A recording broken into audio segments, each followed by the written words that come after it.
In my last two videos, I shared some of my encounters with Jesus and some of the things that I did in my love and devotion for Jesus. Things like, I went on a 40-day fast. I'd pray through the night, often getting up early in the morning, like 4 or 5 in the morning, praying for hours, worshiping, and all of these things. And I shared them, part of it just to share who I was and how I lived, but also if there's anyone, in case it resonates with anyone that might be in the same place where I was. I was praying for revival. I was praying that God's presence would come down at my college or at my church, in my neighborhood, in my home.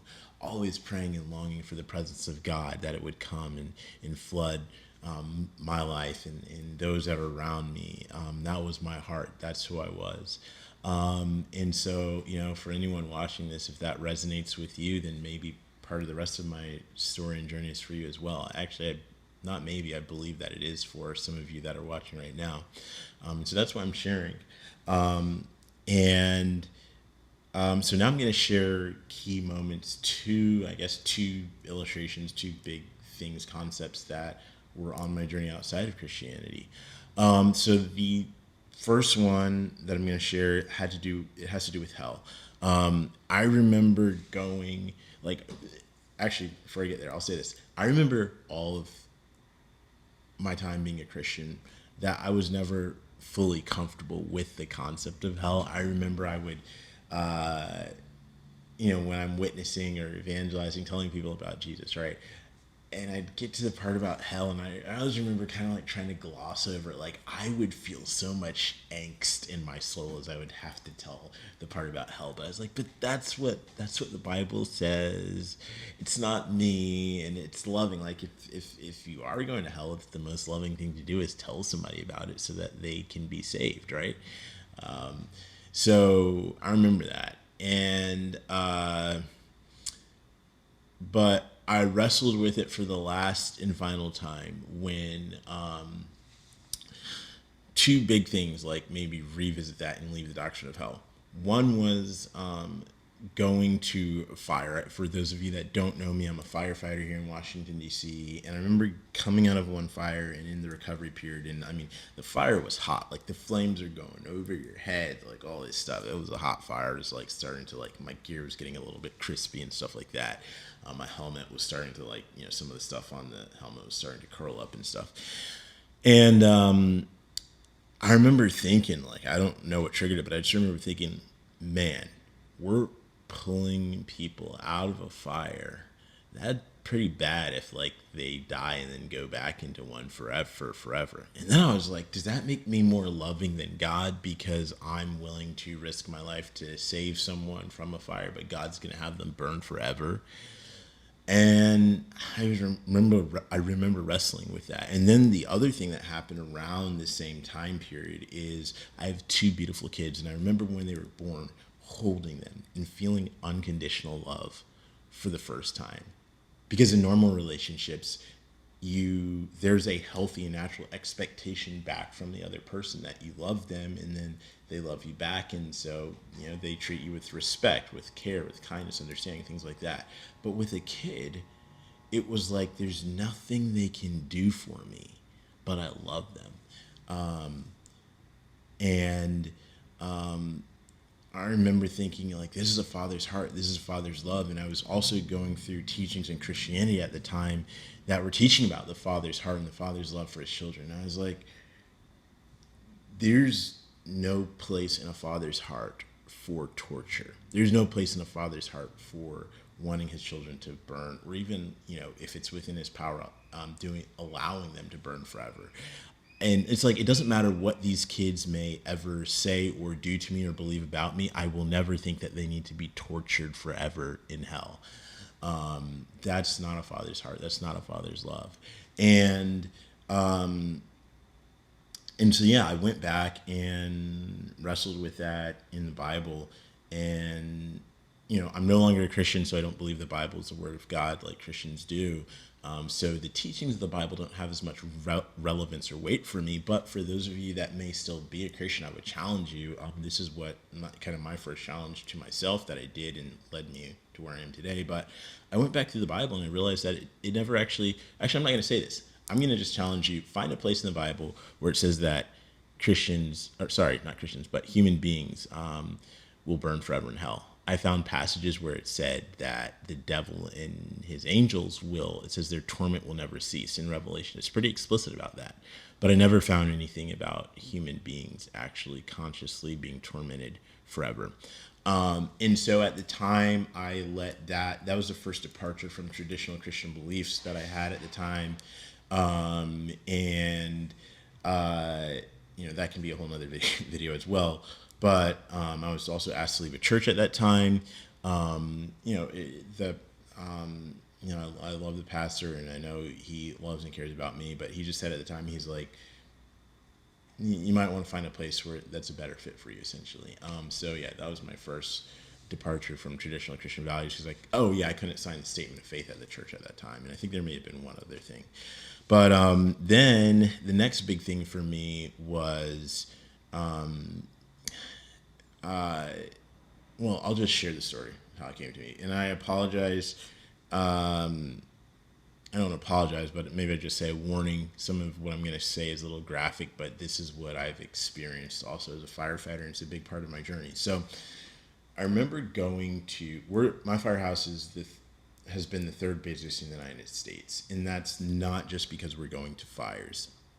We're going to a lot of medical calls. We're going to also, unfortunately, a lot of violent calls, shooting, stabbing, stuff like that on our side of the city. And I remember thinking, like, man, what's going to end these cycles of violence and murder in these neighborhoods? And I could feel the darkness and heaviness going into some scenes, where a tragedy did happen. And I also remember going on some calls and being covered in people's blood because you're trying to save them and they're shot or stabbed, and that gets on you. And specifically, I remember a call for a 7-year-old girl shot in the chest, a drive-by shooting, and we did everything that we could to save her. We couldn't. Also, I remember a call, a dude around my age shot in the head. And after these calls, you're cleaning the blood off of you. And I remember thinking, I don't know what triggered it, but I remember thinking, I'm covered in kid's blood, a little girl's blood, because I'm trying to save her life. But if I was following God of the Bible, there's some times in history where I would have been covered in blood because he told me to kill children. Because there's some passages in Samuel, and I'll try to put it up here on the screen, but where God literally says to kill the women, children, and infants. That's a direct quote. And so all of a sudden it just hit me that following God for me would have meant at a certain time that I would have had to get a sword and literally slice a child in half. And I would have been covered in their blood, not because I'm trying to save their life, but because I had to kill them because God told me to do it. And that was I was like, no, there's no way. That is not love. I don't know what energy that is, but that's not the energy of love. And at the same time, like as in parallel, another thing that I was wrestling with and talking with people about is, and just working through myself, is the concept of same-sex marriage. Like, within traditional Christian teachings, and I know there's some Christians that don't believe this, but I mean within traditional, and I think most traditional faith as well, same-sex marriage is something that is not allowed, and we're taught that, like, if there's passages in the Bible too where it essentially says things like the homosexuals or things like that, like that they're going to hell. That's a terrible paraphrase, but essentially that's the gist of the teaching, right? That these are things of darkness. You're not entered into the kingdom of heaven. People that practice these things. And so I remember these two things thinking, like, wow, like I believe that there's a time when the God that I say I love and serve, that it would have been okay to kill a kid, slice them in half, but it's not okay for two people that happen to be the same sex to love each other and want to commit their lives to each other. And looking at those two things, I confronted them and I wrestled with that. And I said, like, I don't know I do not know, there's still a lot of questions out there, but I was like, I am only going to align myself with what is from a place of love. Because, again, seeing all these going to places in the city and so many scenes of death and darkness, I could feel that negative energy. And I was like, if I want to see change, if I want there to be change, I am no longer going to align myself, no thoughts, no actions, no belief system that is not of love. And there's so much more that I could break down in my journey, but that's just the key thing that I was like, I'm not doing it anymore. I'm not going to attach myself in any belief system or anything that's not from a place of love. Because, and this sounds so simplistic, but love is what we need to change the world around us, to change the darkness and all of these things that we see around us.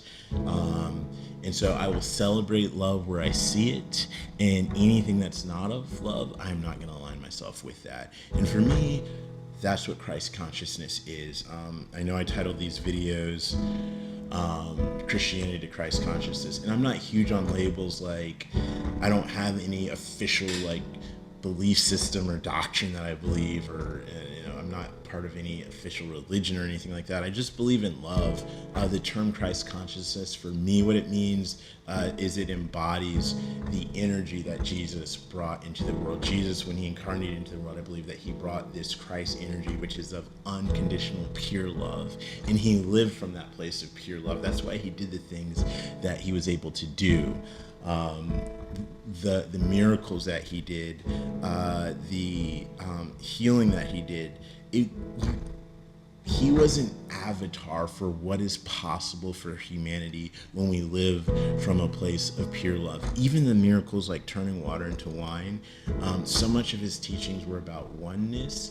And there are also miracles where with the weather and things like that where he changed that, and it's because he achieved he realized oneness not just with others, which is embodied in teachings like do unto others as you would have them do to you, or whatever you do for the least of these you do for me. Or there were teachings where Jesus would say that his desire, his prayer for his followers is that they would be one even as he and the Father are one. So he realized oneness with humanity, but also with nature, and so that's why he was able to change elements like water on things on the molecular level. He was able to affect change in that as well. And so for me, again, I don't know what the official definition of Christ consciousness is, and again, I'm not huge on labels, but just to say the place that I am now today is I align myself with anything that's from a place of love. And again, I think sometimes we can overcomplicate that, and there may be some, maybe there's some tricky questions or whatever, whatever, but some things are really simple, right? And some things like killing a kid, an innocent kid, that's always going to be wrong. That's not going to be love.